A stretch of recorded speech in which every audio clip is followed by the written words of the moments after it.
and gentlemen, thank you for joining us on the Standard Protocol. My name is Matt Sutter. I'm your host, and we appreciate you tuning in. We've been up and running on SoundCloud for several weeks now, so you can catch episodes 1 through 4 on there. This is episode number 5 that we're bringing you today. At some point here, we're going to be going live on YouTube as well. So if you have friends or people that don't necessarily have SoundCloud or aren't up and running on that, send them over to YouTube, because we will be live here hopefully within the next week with all the previous episodes as well as this current one on YouTube, trying to help broaden that listener base a little bit. So we appreciate your loyalty and your followership. The email inbox here, standardprotocolpodcast@gmail.com, standardprotocolpodcast@gmail.com. Please feel free to drop us a line. We always do enjoy receiving your emails and your questions and comments, and any topics that you want to hear us try to cover, whether it's leadership, life, whatever pops in your head. If you want to hear it discussed on the air, shoot us an email, standardprotocolpodcast@gmail.com. So with that, I wanted to roll into topic number 1 for the week. I had somebody ask me the other day what I think the key, if I could give one piece of advice to someone in a leadership role or someone who's newly been placed in a leadership role, not a lot of supervisory or leadership experience, but they find themselves in a situation now where they're in charge of a small division or unit or a group of people on a job site.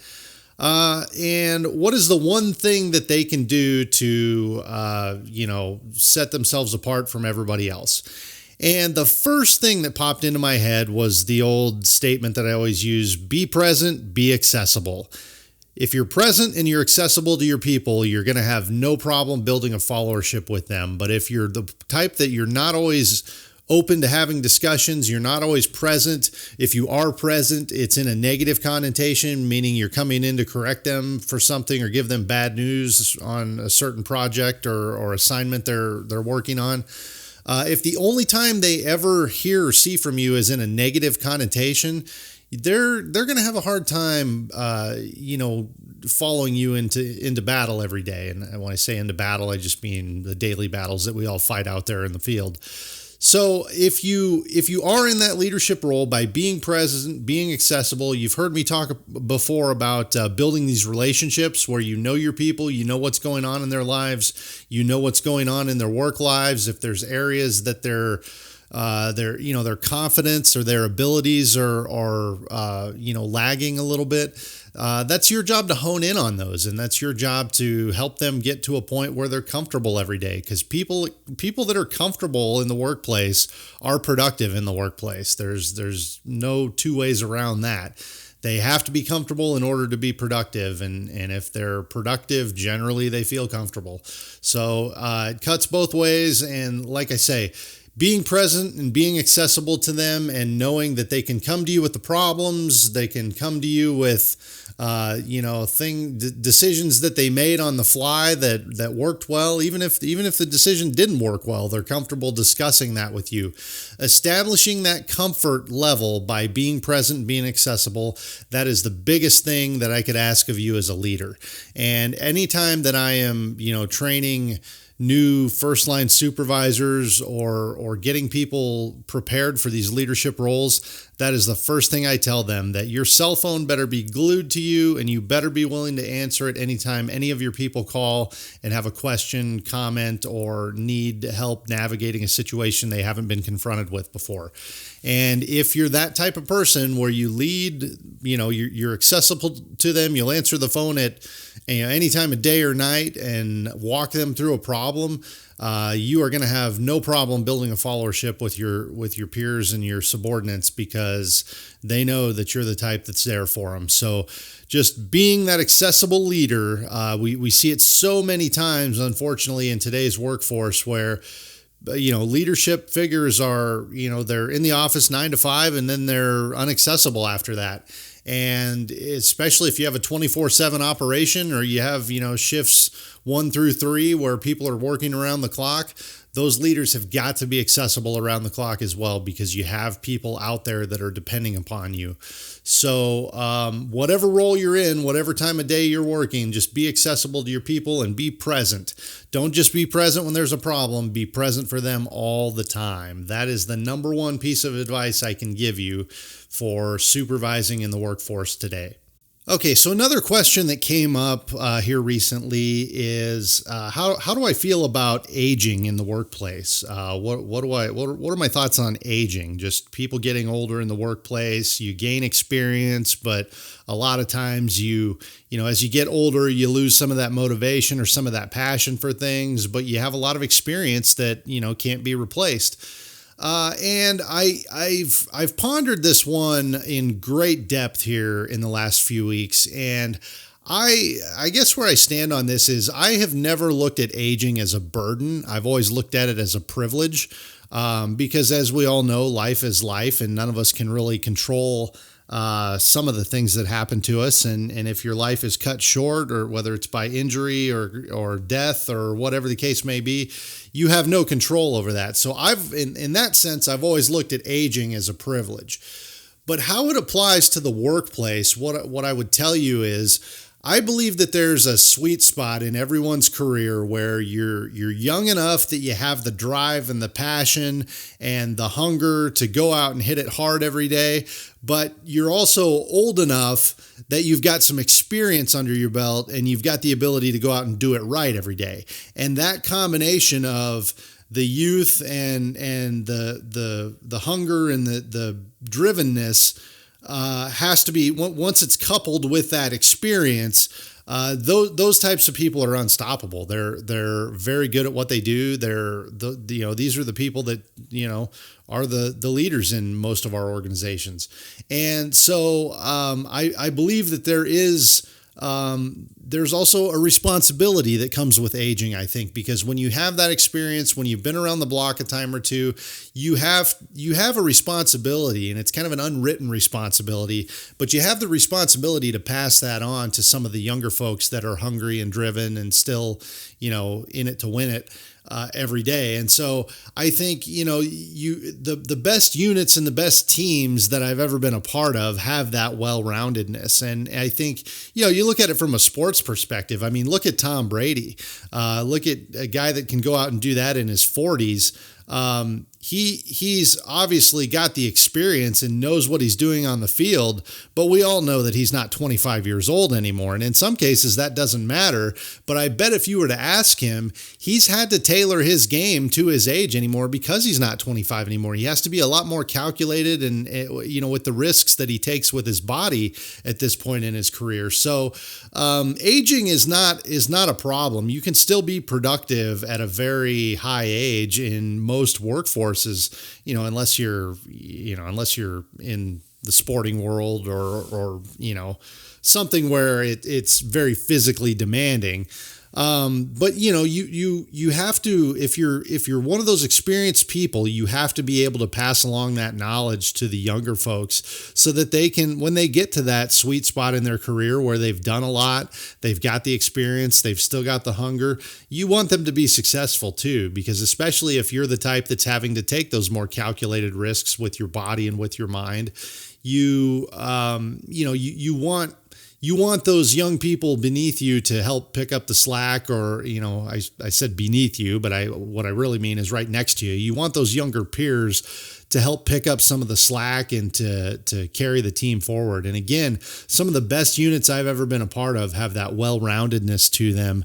It's what's good. What we lack in experience on one end of the spectrum, we gain in motivation, and what we lack in experience on the lower end, we gain in experience from the top. So it cuts both ways, and being part of a well-rounded team, that's what's successful. If you go out, if you're forming your own team, if you're the type where you get promoted into a leadership role and they say, all right, go assemble 10 people as your team, you're going to go out and conquer the world with these 10 people. If you pick 10 people that are all over the age of 50 and towards the end of their careers, you're probably not going to be that successful. If you pick all 22-year-olds fresh out of college, you're probably not going to be that successful. But if you pick 5 people on the lower end of that spectrum and 5 people on the higher end of that spectrum, you're probably going to have a pretty well-rounded, well-balanced team, and you're probably going to go out and do some big things. So just keep that in mind. I don't think aging is ever a burden, and I don't think it should be viewed as such. And I think that most of us can continue to contribute to the team positively well into our 60s, and in some cases I've seen people in their 70s that are still sharp as a tack and can provide you some historical perspective and knowledge that's very valuable to whatever it is that you're doing. So just keep that in mind. I think aging, we're all getting older. I mean, there's no two ways around that. So I think we tend to, I think we're conditioned a little bit to look at aging as, oh God, I'm getting too old for this or whatever, but it really isn't. It really shouldn't be that way. The aging it's a badge of honor, really, is how it should be viewed, in my opinion. So questions or comments on that, standardprotocolpodcast@gmail.com. Drop us a line. Let us know what your opinion is on aging in the workplace and whether or not you feel it's a privilege or a burden. So we appreciate your comments and your feedback. All right, the third topic I wanted to cover today is leading up. And normally when this topic comes up, you think of a time where you had a supervisor that was maybe less than stellar, and you had to take charge of certain situations or make decisions when they weren't necessarily making them as expediently as they should be to get an operation or a project done. And so, that by definition is leading up. You're taking on an informal leadership role. You're rallying the troops. You're going out, getting the job done with little or no information from above you. That happens in the workplace, day in, day out, everywhere. I mean, there's some people that get placed into leadership roles, and whether they are in over their head or they just don't have the experience to make those decisions in a timely manner, that happens. And I generally feel bad for those people because, if they don't have the knowledge, skills, and abilities to lead, and they aren't being given the information they need to make sound decisions, they're being set up for failure. And so I feel bad whenever I see supervisors or commanders in those roles. But for the sake of this discussion, what I want to talk about is leading up when you are the one in the supervisory role and the people that you supervise are coming to you with problems and solutions, and how do you go about that? There should be no shame or no hesitance or reluctance to listen to somebody when they come to you with a problem and when they say, listen, we've been out here doing on this job site for 3 days now. We've been trying to do X, Y, and Z, and it's just not working. We feel that if we went with A, B, and C, that would get the job done better and more efficiently, and we'd probably be better off in the long run if we just took this a different route. Those conversations should be taking place in the workplace every day. There should always be room for improvement, room for evolution, room for discussion in how to get something done, because we all know there's more than one way to get everything done. And so as you find yourself in a leadership role out there, don't ever be afraid to listen to somebody's solution and reevaluate your own and say, okay, is this plan of action better than the one that I put forth? And if it is, okay, let's not be embarrassed about changing directions or looking to tackle things from a different angle. We oftentimes underestimate the intelligence that is out there in our workforces. And it comes from people being out there day in, day out, doing the job. And once you're in a supervisory role, you're not really as much on the front lines as you once were. And that's just the nature of being a supervisor. You have administrative things you have to take care of. You have a whole other set of problems that you have to solve when you're placed into a leadership role. So you might not be as in tune with what's going on the front line as you once were. And that's why when somebody that is out there every day, when they come to you and they say, hey, we got a problem, but we've also got a solution, there should be no hesitance or reluctance to listen to that. Now, you may have to, in the long run, tell them, well, okay, here's why we're doing it the way we're doing it, and here's the importance of how we do it this way and why it needs to be done a certain way. You may have to have that conversation, but at the end of the day, at least going back to my first topic today, be present and be accessible and let them voice their concerns and let them talk about something if they don't feel that it's working to the best of its ability. So leading up, while we all know that there will be times that you in a supervisory role will have to lead up to somebody above you that is maybe struggling a bit, but also keep in mind that it goes both ways. The people that you supervise, they need to be able to approach you and to lead up from their perspective and say, hey, here's the marching order, but this isn't going to work, and here's why, and here's how we think we could do it better. And when you create an environment where those topics are or those conversations are taking place, and people don't feel embarrassed or ashamed to have those conversations with you, you are a valued leader. Because if they didn't value you, they wouldn't come to you with those concerns. They wouldn't come to you to try to have those conversations. So keep that in mind. Leading up goes both ways. There's times when you're going to have to do it, but there's also times when your people are doing it to you, and you need to have the wherewithal and the self-awareness to understand when that's happening and when to roll with it and when to let those first line people make the changes they need. Because ultimately, when they're functioning at an optimal level, and that's your unit or your division that you're supervising, and they're solving problems and getting it done, that only makes you look better. It only works to your benefit. So please be open to those conversations, and don't be hesitant to let your people lead up when you're the one in the supervisory role. All right, so before I get to my last topic, just want to send a reminder that email inbox is here, standardprotocolpodcast@gmail.com. Please shoot us a message. Let us know what you've thought about the first 4 episodes and the topics that we're covering here in episode number 5. We look forward to getting your emails and reading them on the air and or just discussing whatever topic suggestions you have for us. Standardprotocolpodcast@gmail.com.